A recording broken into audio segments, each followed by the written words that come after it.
नमस्कार, आप देख रहे हैं डीपीएन लाइव न्यूज। प्रजापति समाज के इतिहास के साथ में मैं आरबी प्रजापति आपका दोस्त। हम आपको दिखा रहे हैं किस प्रकार राजा भर्तृहरि व विक्रमादित्य राजा थे कुम्हार समाज के।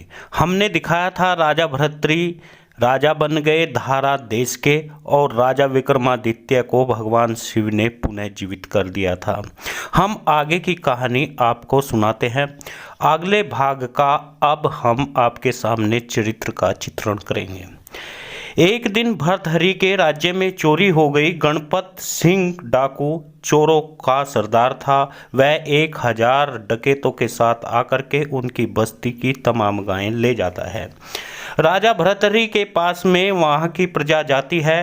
राजा घोड़े पर सवार होकर के गणपति डाकू के पास में युद्ध करता है और उन्हें हराकर अपनी गायें छुड़ा लेता है। गणपत की बेटी सामदे से शादी कर लेता है। जब बड़े महल में सामदे अकेली रहती है तो उसे अपनी सास, ननंद और देवर का एहसास होता है। वह भर्तृहरि से इस बात की गुहार लगाती है।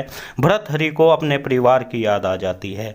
तुरंत ही भर्तृहरि जंगल की ओर निकल जाते हैं और वहीं पर जाते हैं जहां पर उन्होंने अपने भाई बहन को छोड़ा था। उन्हें न पाकर दुखी होते हैं, रोने लगते हैं राजा, मगर शिव वहां पर प्रकट हो जाते हैं और उन्हें आश्वासन देते हैं कि उन्हें जल्द ही उनका परिवार मिल जाएगा।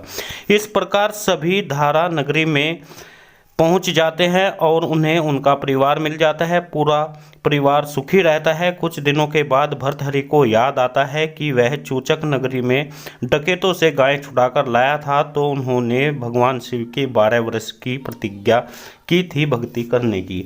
इसलिए विक्रमादित्य को राजपाट देकर 12 वर्ष के लिए जंगल में चला जाते हैं।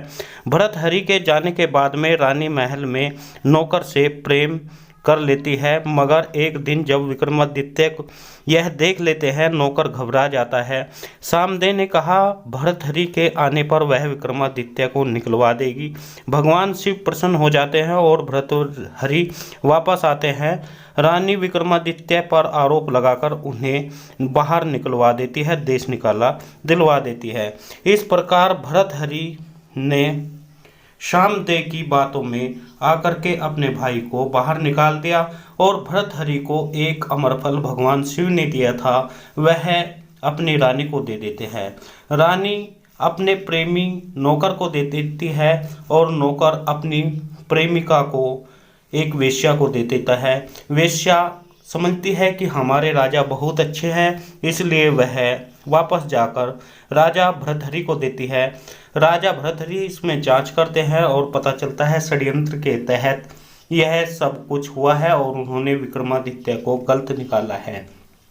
उसके बाद में रानी को दंडित करते हैं और तलाश करते हैं विक्रमादित्य की। मित्रों, आपसे गुजारिश है आप हमारे न्यूज़ चैनल को सब्सक्राइब करिए, वीडियो को ज़्यादा से ज़्यादा शेयर करें।